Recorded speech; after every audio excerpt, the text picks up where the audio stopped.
Bueno, el título de la predicación es Pablo ante el gobernador Félix. Y como les he dicho en otras ocasiones, de repente la reunión no es una predicación, sino más bien es una enseñanza. La enseñanza de qué dice la Escritura acerca de tal situación. De repente la Escritura es una predicación y sirve, como ella misma dice, para animarnos, etcétera. Pero en esta ocasión es para enseñarnos. Entonces, así debemos tomarla. Hoy estamos ante el comienzo de la defensa de Pablo, capítulo 24, y estamos ante la tragedia de lo que es esa palabra que aprendimos hace unas semanas atrás, que es procrastinación, que significa postergar, significa voy a dejar lo que puedo hacer hoy para mañana. Entonces, la tragedia de esta historia es en realidad la vida de Félix, que comienza, y esto es bien interesante, como el juicio de Pablo ante Félix, pero va a terminar como el juicio de Félix ante Pablo. Es decir, va a llegar el momento donde las cosas se van a invertir.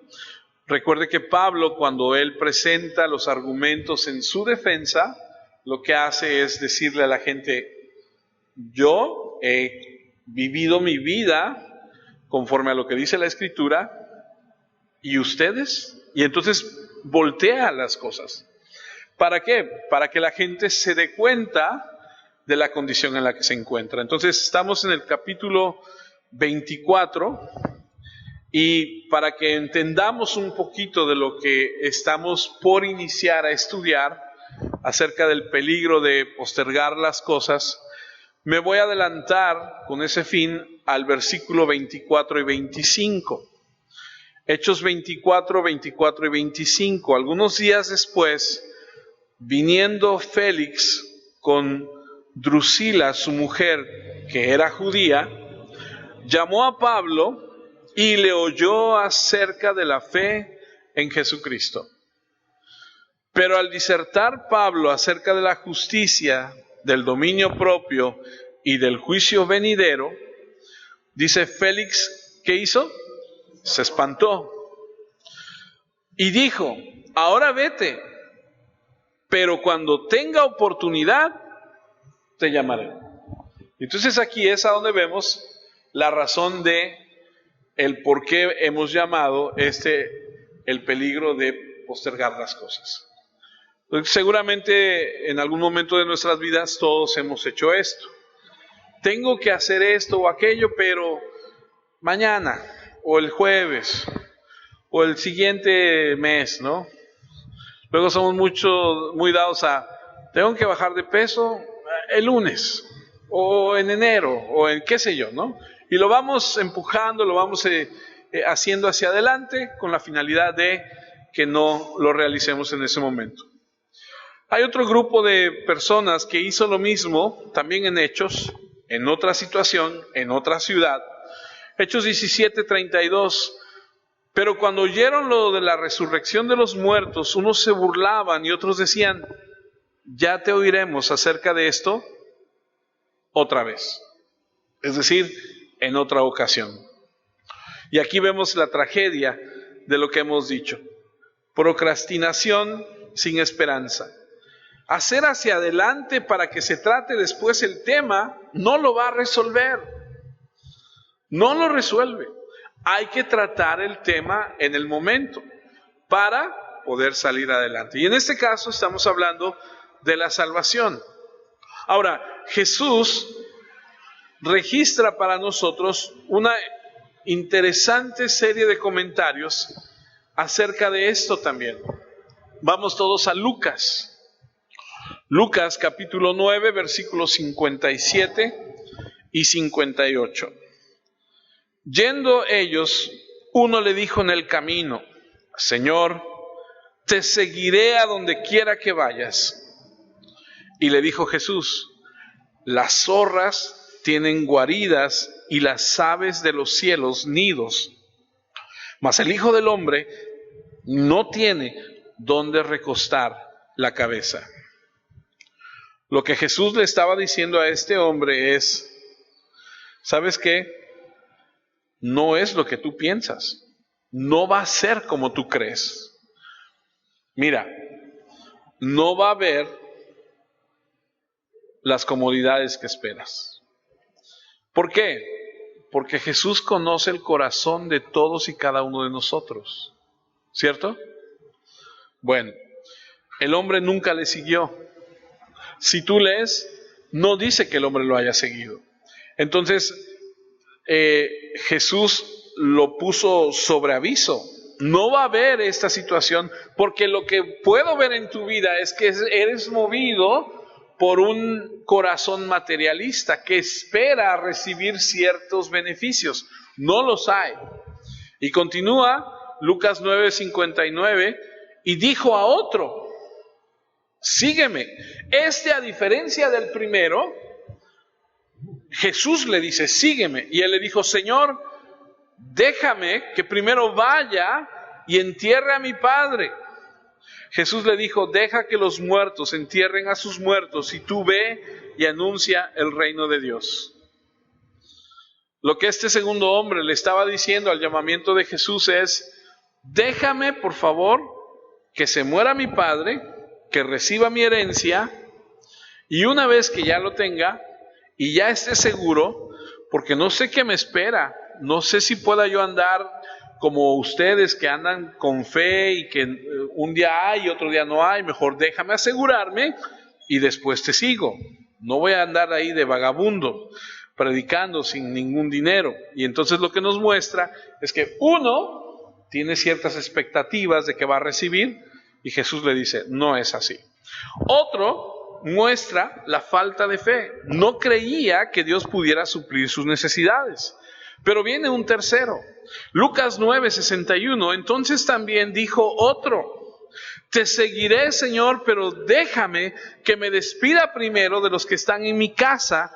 Y Jesús le dijo: ninguno que poniendo su mano en el arado mira hacia atrás es apto para el reino de Dios. Procrastinación. Uno, motivado por lo material; el otro, por la falta de fe; y este último, postergando. Y hay mucha gente que hace eso. Hay mucha gente que dice: bueno, algún día voy a entregar mi vida a Cristo. Algún día, cuando ya esté viejito, cuando ya haya vivido, ahora sí le daré mi vida. Pero eso es muy peligroso. Mucha gente dice, me acuerdo que cuando hablaba yo con mi mamá acerca de estos temas, me decía: hijo, cuando yo esté en el lecho de muerte, ya esté yo muriéndome, entonces le entregaré. Y yo le decía: cuidado, uno no sabe si va a tener la oportunidad de parte de Dios para hacer eso. Hay gente que sale de su casa y ya no regresa. O sea, es decir, todos nos vamos al llamado que Dios tiene para nosotros de la manera que Él determina que vayamos. Y entonces es peligroso estar jugando con eso. Las personas descuidadas, las que posponen las cosas, normalmente son personas que al hacer esto endurecen sus corazones. Porque entre más resistes a Cristo, más duro te vuelves y más fácil va a ser para ti resistir en la siguiente ocasión. Porque todos somos personas de hábitos. Mira, Hebreos 3, acompáñame a Hebreos 3, versículo 7. Hebreos capítulo 3, versículo 7. Dice así: por lo cual, como dice el Espíritu Santo, si oyereis hoy su voz. El versículo 8 dice: no endurezcáis vuestros corazones como en la provocación en el día de la tentación en el desierto, donde me tentaron vuestros padres, me probaron y vieron mis obras 40 años, a causa de lo cual me disgusté contra esa generación. Y dije: siempre andan vagando en su corazón, y no han conocido mis caminos. Por tanto, juré en mi ira: no entrarán en mi reposo. ¿Por qué no entraron en el reposo del Señor? Porque su duro corazón, una y otra y otra y otra vez, no hizo lo que tenía que hacer: aceptar lo que el Señor decía. Cuando tú y yo somos necios, nos volvemos, si nos deja, si no se nos corrige, somos más y más necios. Por eso el Señor disciplina a sus hijos. El Señor disciplina a sus hijos y los mete en cintura o permite que pasen ciertas situaciones para que podamos estar, y permítame decirlo así, alineados, ¿no? Y aquí el llamado es a no ser como Israel, que siguió endureciendo y endureciendo el corazón en el desierto hasta que finalmente no entraron en la tierra prometida, todos murieron en el desierto. ¿Sí sabe más o menos cuántas personas se tiene el cálculo que salieron de Egipto cuando salieron? Hay un número registrado en la Escritura que dice que eran como 600,000 hombres. Si tú lo agregas que cada hombre tuviese una mujer, entonces hablamos de 1,200,000. Pero si esa familia llegase a tener por lo menos un hijo, entonces ya estamos hablando de 1,800,000 personas. Pero aparte agrega y dice que ahí entre ellos iba gente de otros pueblos. Entonces el cálculo es más o menos como 2 millones de personas, más o menos. ¿Sabes cuántos entraron a la tierra prometida de esos 2 millones originales aproximadamente? 2 personas. Josué y Caleb, nada más, 2, de 2 millones de personas. ¿Por qué? Porque los que estuvieron ahí vieron abrirse el mar rojo, vieron la nube sobre ellos en el día, la columna de fuego en la noche, vieron el maná caer del cielo, vieron que la peña, la roca, salía agua, vieron que las serpientes mordían a la gente y si te mordía la serpiente lo único que tenías que hacer era voltear a ver lo que había construido por órdenes del Señor, Moisés y su hermano Aarón, y quedaba sanado. Vieron cómo se abrió la tierra y tragó a aquellos que se habían rebelado. Una infinidad de cosas, milagros tras milagros, sus ropas no se desgastaron, su calzado siguió siendo el mismo durante 40 años. ¿Qué quiere decir esto? Lo que nos enseña es que las promesas de Dios nos deben llevar, los milagros de Dios, a confirmar nuestra fe, a estar ciertos, seguros, confiados que el Señor está haciendo lo que Él prometió. Pero si a pesar de ello, si con todo eso eres, y perdóname por decirlo de esta forma, terco, necio, duro, lo único que va a suceder es que vas a seguir endureciendo tu corazón. Y que llega el momento donde dices, podrás estar viendo un milagro y decir, no me importa, no le tengo. Entonces, el llamado es, no te resistas, no seas así, no hagas lo que ellos hicieron. Hebreos 3:15 dice, entre tanto que se dice, si oyereis hoy su voz, no endurezcáis vuestros corazones como en la provocación. Una historia trágica de lo que sucede con el hombre que rechaza y rechaza y rechaza a Dios. Por eso se los hemos dicho siempre y se los seguiremos diciendo. Los milagros son para comprobar la bondad de Dios, fueron para que la gente viera el respaldo de Dios en lo que Él decía o en el hombre que Él había mandado, pero los milagros no llevan a salvación a nadie. El único que salva es Jesucristo. Me regreso a Lucas capítulo 13. Lucas capítulo 13, versículo 23. Y alguien le dijo, Señor, ¿son pocos los que se salvan? Y Él les dijo, esforzaos a entrar por la puerta ancha. No, angosta. Porque os digo que muchos procurarán entrar y no podrán. Después que el padre de familia se haya levantado y cerrado la puerta y estando fuera empecéis a llamar la puerta diciendo, Señor, Señor, ábrenos. Él respondiendo os dirá, no sé de dónde sois. Esforzaos a entrar por la puerta angosta, porque os digo que muchos procurarán entrar y no se podrán. Ahora, esta escritura me lleva a recordar la ilustración que hay, por ejemplo, en el Génesis de cuando el arca de Noé se construyó. ¿Sabes cuántos años predicó Noé a la gente? 120 años les predicó. 120 años predicándoles y predicándoles y predicándoles. ¿Sabes quiénes aceptaron? Nadie. Solamente se subió él, su esposa, sus hijos, sus nueras, nadie más. ¿Sabes quién cerró la puerta? Dios cerró la puerta. No la cerró el hombre, la cerró Dios. ¿Sabes qué quiere decir eso? Que solamente Dios la podía abrir. ¿Sabes si la abrió? No, no la abrió. ¿Sabes por qué? Que no se habían arrepentido. Hay un momento donde Dios dice, hasta aquí.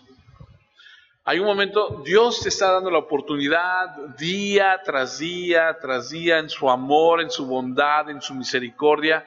Y llega un momento donde Dios dice, se acabó. Y horrenda cosa es eso. Entonces, no debemos ser personas que van postergando las cosas.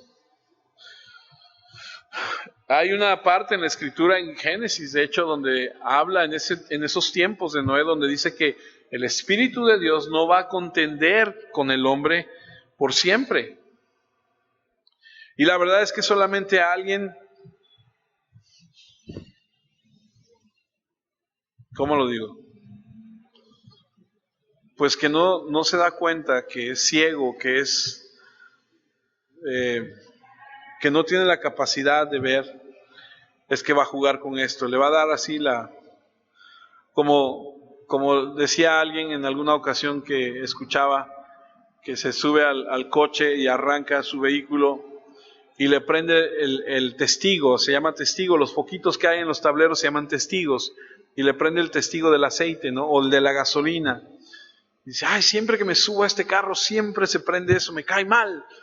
Y entonces se saca el chicle de la boca y lo pega, dice, así ya no te voy a volver a ver, creyendo que se va a solucionar así el problema. O sea, postergando las cosas. Lo que pasó es que o se quedó sin gasolina o se desvieló el vehículo. O sea, eso no va a arreglar las cosas. Y entonces nos encontramos aquí en Hechos 24, estamos ahí con Félix, que según la historia nos dice que fue el procurador de Judea en los años 52 al 59, y le tocó a él atender al apóstol Pablo, y así como a Poncio Pilato le había tocado tratar con Jesucristo, y ahora en este pasaje encontramos a Pablo y a Félix confrontados en una audiencia, una especie de juicio. Y como dijimos antes, en realidad hay tres formas de ver este pasaje. Puedes verlo desde el punto de vista de Pablo, la historia registra lo que sucede con Pablo. Puedes verlo desde el punto de vista de Dios y cómo Dios está obrando en esta situación, o puedes mirarlo desde el punto de vista de Félix y la tragedia que ocurre en su vida.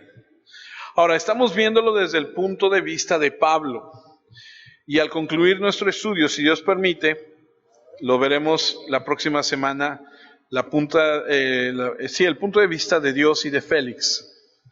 Lo concluiremos la próxima semana. Ahora, los líderes judíos desean matar a Pablo, porque Pablo representa para ellos la amenaza seria, misma amenaza que representaba a Jesús. Es decir, estaba ganando muchos seguidores, y los líderes judíos tenían ese gran temor de perder su autoridad, su poder, su prestigio, y ante los ojos de la gente no ser vistos como antes eran vistos. Y entonces cualquiera que viniera y ganara este gran número de personas, de seguidores, representaba una amenaza. Y aquí está Pablo, que ha tenido un tremendo éxito con ganar judíos para que sigan a Cristo. Y entonces estas personas tienen miedo, están molestos y van a hacer cualquier cosa para deshacerse de él. Intentaron matarlo en Jerusalén, planearon una emboscada. Por eso es que Pablo ahora finalmente está donde está esperando un juicio, y nos encontramos delante de este gobernador en Cesarea, que fue llevado ahí por los soldados, Pablo, para que no le hicieran daño, y vemos que Hay una acusación, una defensa y un veredicto. Permítame leer para que entremos en contexto. Hechos 24, versículo 1. 5 días después, el sumo sacerdote Ananías fue a Cesarea con algunos ancianos líderes judíos y con un abogado llamado Tértulo. Ellos fueron ahí para acusar a Pablo ante el gobernador. Pablo llegó a la reunión y Tértulo empezó a hacer acusaciones diciendo ante Félix: gracias a su prudencia gozamos de paz y tranquilidad, y nuestra nación está siendo bien gobernada. Su autoridad, excelentísimo Félix, siempre es muy bien recibida con gratitud en todas partes. Pero no quiero quitarle más su tiempo, solo le pido que tenga la bondad de escuchar unas cuantas palabras. Este hombre, acusando a Pablo, causa alboroto entre los judíos en todas partes del mundo y es uno de los cabecillas de la secta de los nazarenos. Intentó hacer lo que está prohibido en el templo santo, pero nosotros se lo impedimos. Usted mismo puede interrogarlo para que compruebe que todas estas acusaciones son ciertas. Los otros judíos estaban de acuerdo, diciendo que todo era verdad. Eso lo vimos la semana pasada. Hoy notamos que Pablo no tiene abogado, que Pablo va a defenderse él solo. No tiene abogado humano, pero tiene el Espíritu de Dios a su lado. Hechos 24, versículo 10 dice: el gobernador hizo una señal a Pablo, y aquí empezamos con nuestro estudio, para que hablara, y él respondió: sé que ha sido juez de esta nación por muchos años, y por eso me alegro de poder defenderme ante usted. ¿Esto es lo que llamamos adulación? No. Al menos este hombre estuvo 9 años familiarizado con los asuntos judíos. O sea, es decir, no lo está adulando, no le está haciendo la barba, le está diciendo una realidad. Sabe, conoce con respecto a los asuntos judíos, las costumbres judías. Es más, leímos hace un momento que está casado con una mujer judía. En efecto, vemos que Pablo se refiere a él y le dice: has estado con nosotros suficiente tiempo como para saber que este es un problema teológico y para saber la verdadera molestia que hay detrás de todo esto, y me complace defenderme. Aquí no hay adulación. Ahora, te pregunto, ¿alguna vez has pensado en si la adulación es mala o es buena? Es decir, nosotros como cristianos, ¿es bueno que adulemos a alguien? ¿Sí entiende cuando le digo adular? O sea, ¿cuál sería otra palabra? Sería como alabar, como sí, más coloquial es hacerle la barba a alguien, ¿no? La verdad es que la adulación es tergiversar para ganar algo para uno mismo.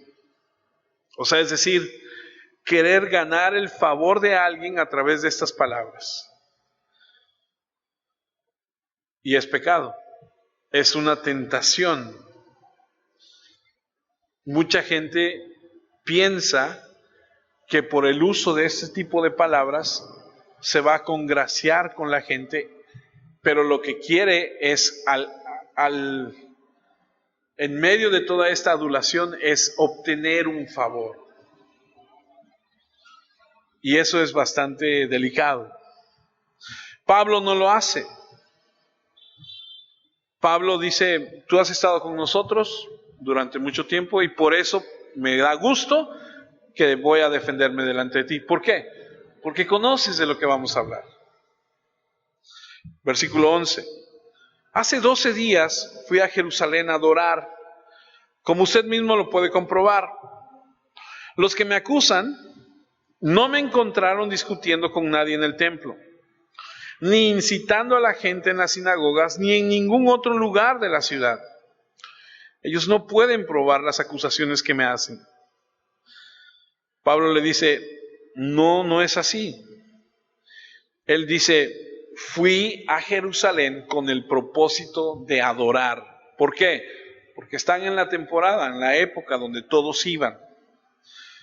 Dice, no fui a incitar un motín, una revolución, no profané, vine a adorar. Voy a leer versículo 12 otra vez. Los que me acusan no me encontraron discutiendo con nadie en el templo, ni incitando a la gente en las sinagogas, ni en ningún otro lugar de la ciudad. Le está diciendo, no lo he hecho. No hay nada de lo que me puedan acusar. No he hecho nada. Después vamos a leer, si Dios permite, nos da vida, en los capítulos 25 y en el capítulo 28, que va a volver a decir lo mismo. Yo no he hecho nada malo. Yo no he hecho nada malo. Cuando esté con otras autoridades, él va a decir lo mismo en su defensa. Así que Pablo se defiende de esta manera, porque si usted piensa en lo que hemos estudiado del libro de Hechos, se dará cuenta que el Señor Dios no tenía planes para Pablo en Jerusalén. Es decir, lo que Pablo predicara en Jerusalén no iba a ser bien recibido. Por eso Pablo tenía que irse fuera de Jerusalén. Por eso Pablo no estaba en las sinagogas. Así que Pablo sí estaba ganando a otras personas, sí estaba haciendo muchas cosas, pero fuera de Jerusalén. Versículo 13 dice, ellos no pueden probar las acusaciones que me hacen. Así que niega los cargos, dice que no le pueden comprobar. Él dice, yo no soy un traidor, no he hecho nada. Lo acusaron, ¿se acuerdan de sectarismo? Dijeron que era un hereje, un fanático. Y él dice, no es verdad. Yo fui a adorar. Soy un seguidor del Señor. Versículo 14. Sin embargo, yo sí confieso. No es el 14. Sin embargo, yo sí confieso, y hasta lo subrayé y lo puse en negrillas, lo siguiente: adoro al Dios de nuestros antepasados. Ahora escuche, vamos a entrar en un punto en este momento de la narración, a donde Pablo lo que va a hacer es lo que les dije, les va a voltear, como decimos en mexicano, les va a voltear la tortilla. Porque dice, yo sí confieso lo siguiente: adoro al Dios de nuestros antepasados, soy un seguidor del camino, al que ellos llaman una secta. Creo en todo lo que hay en la ley, creo en todo lo que la ley enseña y todo lo que está escrito en los libros de los profetas.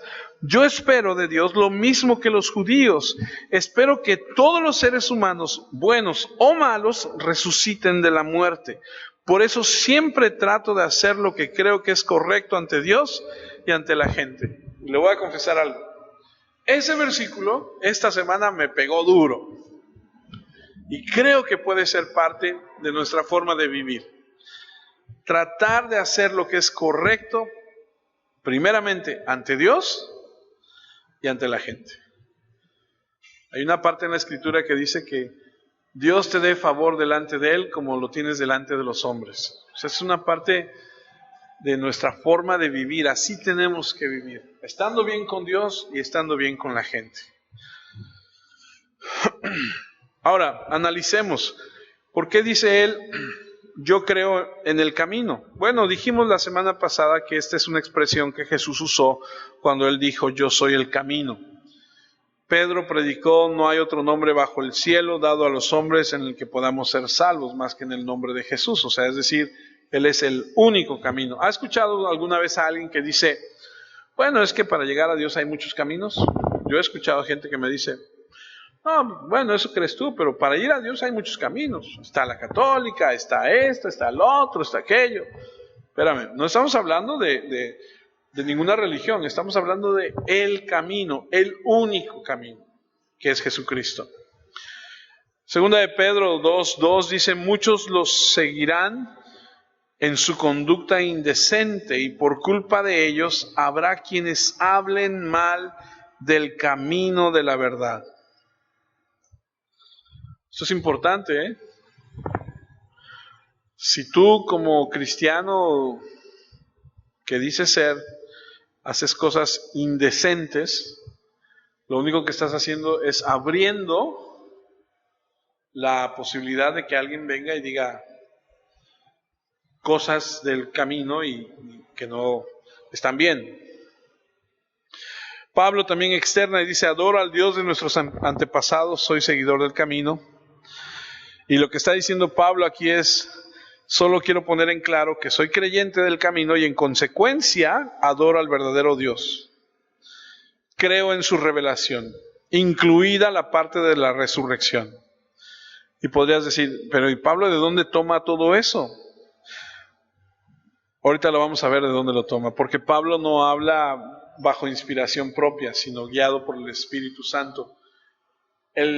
La situación aquí es que, como les dije, les va a voltear la situación, porque entonces, si Pablo dice: yo sí confieso que adoro al camino, que creo todo lo que hay en las Escrituras, que creo en... O sea, está poniendo la base de su creencia en su defensa, y lo que va ahora a suceder es que van a decir: o sea que entonces los que te acusan no piensan igual que tú. No sé si me explico, no sé si me está captando lo que le estoy diciendo. O sea, Pablo está diciendo: yo sí creo, y creo lo que dice la Escritura, y creo lo que se habla de la resurrección, y creo esto. Entonces lo que va a llevar es a decir: bueno, y entonces la acusación de estas personas hacia ti es porque no piensas igual que ellos. Y ahí es a donde viene la situación que les he mencionado, porque ahí estaban los sumos sacerdotes,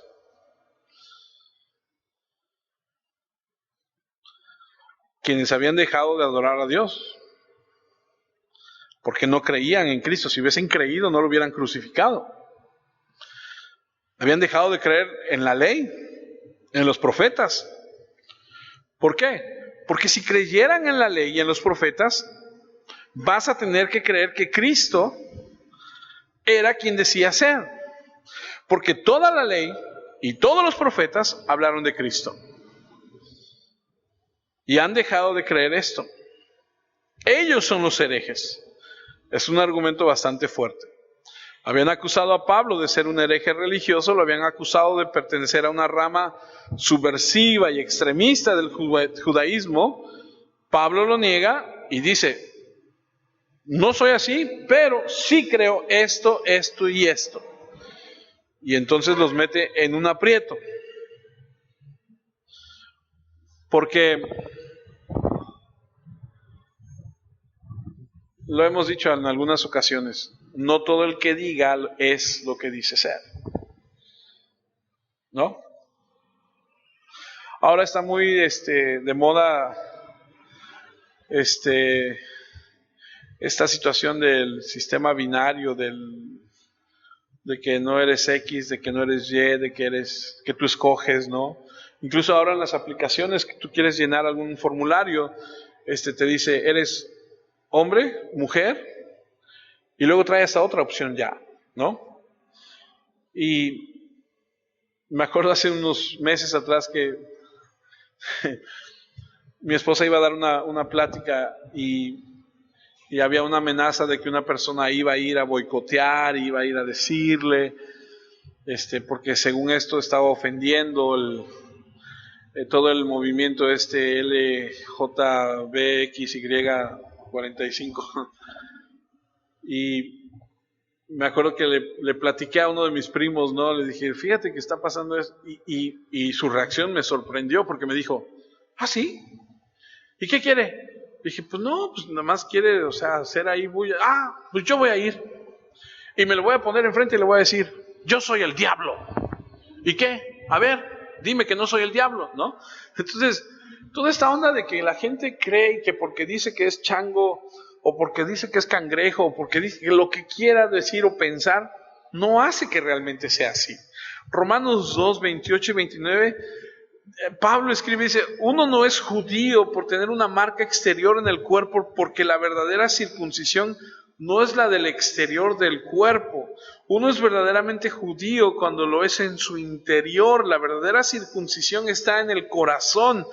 y se hace por el Espíritu y no por lo que está escrito.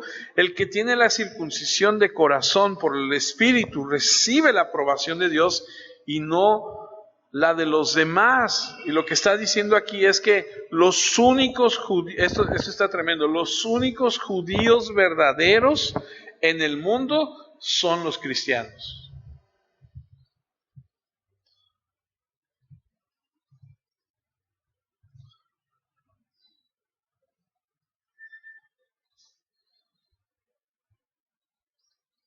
El resto son apóstatas. El verdadero judío es el que continúa adorando y obedeciendo al verdadero Dios, y la única manera de llegar al verdadero Dios es a través del Mesías. Primera de Corintios 16:22 dice, si alguien no ama al Señor, entonces que sea anatema, dicen algunas versiones. Aquí dice condenado. Y termina diciendo, ven Señor nuestro. En alguna parte de Romanos 9, Pablo escribe y dice, no todo Israel es Israel.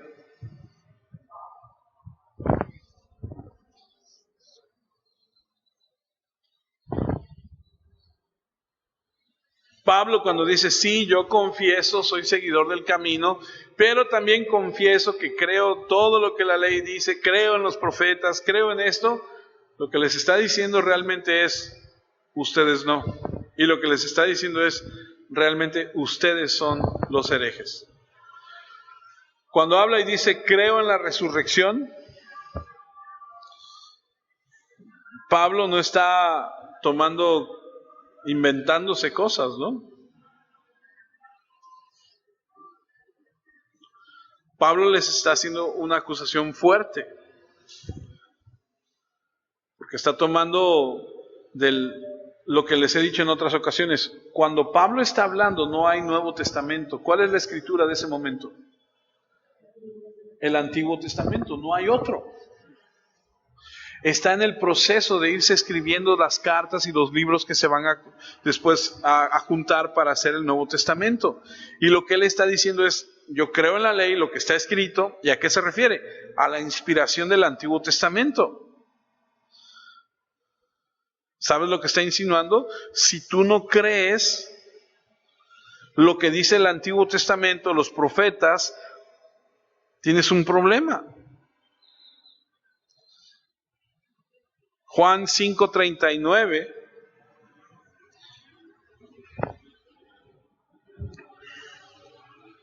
Jesús dice, ustedes estudian las Escrituras con mucho cuidado porque piensan que las Escrituras les darán vida eterna. Pues esas mismas Escrituras son las que dan testimonio de mí. No puedes desechar el Antiguo Testamento. Porque si rechazas a Cristo como tu Mesías, muy pronto abandonarás la idea de ese Mesías porque no hay nada más que encaje. Ahora, es verdad que Romanos 11 nos dice que Dios en su bondad, en su misericordia, nos injertó.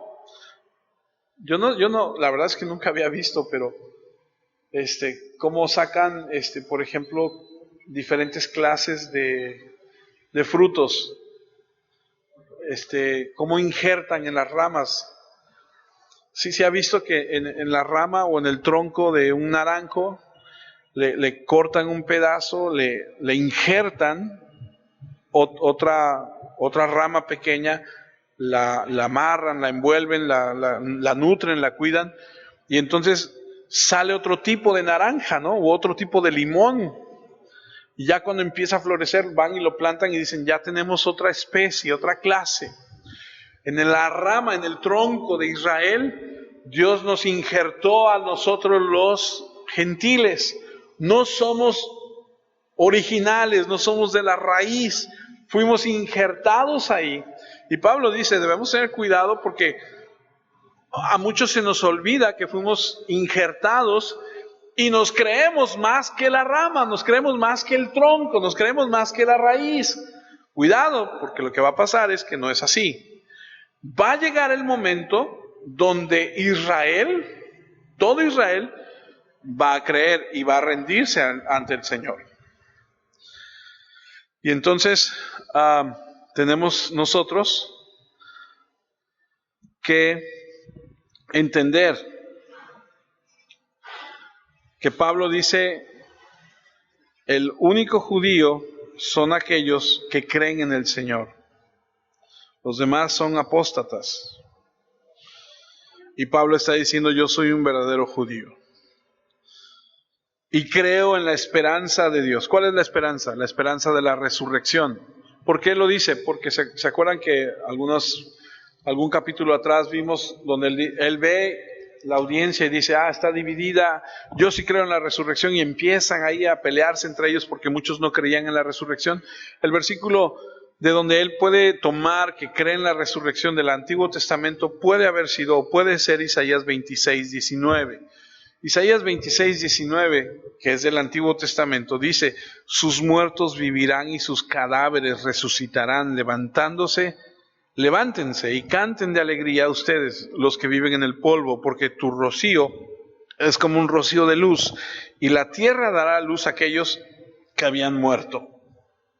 Otro es Daniel 12. Daniel 12, versículo 2, dice, la gran cantidad de muertos que descansa bajo tierra se levantará. Algunos se irán a disfrutar de la vida eterna y otros pasarán vergüenza y serán despreciados por siempre. Esta es una enseñanza de la resurrección del Antiguo Testamento. Y leía yo un comentario en la semana que decía que Abraham pudo haber entendido esto en su corazón de la resurrección, por eso estaba tan dispuesto a sacrificar a su hijo Isaac. Dijo, está bien, él va a resucitar después. El Señor tiene poder para resucitarlo. Y entonces, aquí hay una situación porque los saduceos, que son la mayoría, que lo acusan, no creen en la resurrección. Pero ¿cómo no vas a creer lo que dice Isaac, lo que dice Daniel? ¿Cómo no vas a creer lo que dice Job? ¿Cómo no vas a creer lo que dicen muchos de los libros del Antiguo Testamento? Bueno, la explicación es que estas personas que pertenecían a este movimiento, que son los saduceos, decían, nosotros somos personas que creemos en los 5 libros que escribió Moisés. Nada más. Y ahí estaba el problema.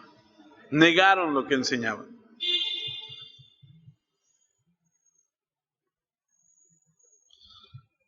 Y entonces el sumo sacerdote es un saduceo. Y los ancianos, probablemente la mayoría lo eran, no creían en eso. Y Pablo aclara y dice, yo sí lo creo. Y entonces los pone en tela de juicio. Y me encanta porque dice, mi deseo es vivir una vida en la que nunca ofenda a Dios ni al hombre. Versículo 14, vuelvo a leer 14. Sin embargo, yo sí confieso lo siguiente, adoro al Dios de nuestros antepasados, soy un seguidor del camino, al que ellos llaman una secta. Creo en todo lo que la ley enseña y en todo lo que está escrito en los libros de los profetas. Ahí les está puntualizando, ustedes nada más creen en ciertas partes. Yo espero de Dios lo mismo que los judíos, espero que todos los seres humanos, buenos o malos, resuciten en el día de la muerte. Él creía estas grandes verdades.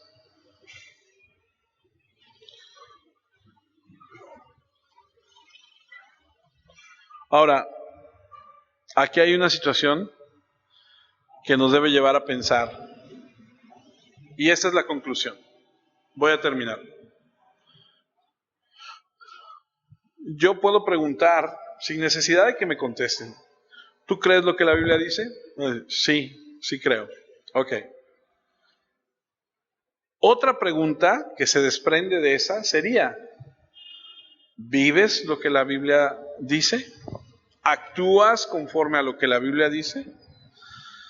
Porque si no construimos nuestras vidas sobre estos principios, entonces realmente no creemos en ellos. ¿Cierto? O sea, es cosa de pensarlo. Quiero terminar con una ilustración que leí. Hace muchos años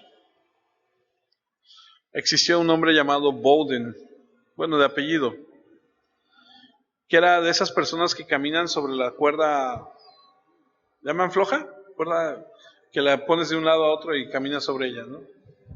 Bueno, este hombre decidió hacer una travesía a través de esta cuerda floja, poniendo en un extremo de las cataratas del Niágara y en el otro extremo. Mucha gente fue a verlo, mucha gente lo apoyaba, y a uno de sus colaboradores, este hombre Bowden, le dijo: ¿crees que pueda yo cruzarlo? Y el hombre le contestó: claro, por supuesto que puedes. Estamos aquí para apoyarte. A lo que Bowden respondió: ¿te subirías a mi espalda y me acompañarías? Y el hombre le dijo: no. Y entonces este hombre se voltea con otro y le dice: ¿tú te subirías a mi espalda y me acompañarías para cruzarlo? Y el otro hombre le dijo: claro que sí. Se subió a sus espaldas y los dos hombres cruzaron las cataratas del Niágara sobre la cuerda floja. Lo que nos lleva a una reflexión. El segundo hombre que creyó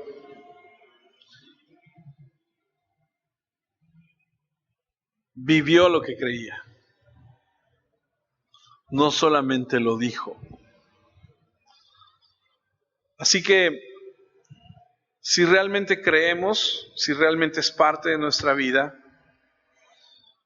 tenemos que vivirlo.